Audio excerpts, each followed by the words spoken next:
श्री स्वामी समर्थ.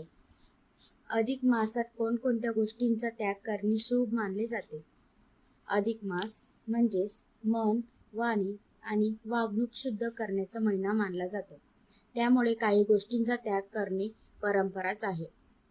राग आणि भांडणाचा त्याग, वाईट विचारांचा त्याग, मांसाहार आणि व्यसनाचा त्याग, खोटे बोलण्याचा त्याग, अन्न वाया घालवणे त्याचा त्याग, जास्त बोलण्याचा त्याग, अहंकाराचा त्याग, नकारात्मक सवयीचा त्याग, अपशब्द बोलण्याचा त्याग, दुसऱ्यांची निंदा करणे त्याचा त्याग, लोभाचा त्याग, आळस करणे, मोबाईल आणि वाईट गोष्टींपासून थोडे दूरच राहणे, तामसिक अन्न टाळणे, पैशांचा चुकीचा वापर करणे, इतरांना दुखवणे, देवघर रिकामे ठेवणे, हे सगळे त्याग करणे खूपच फायदेशीर असेल.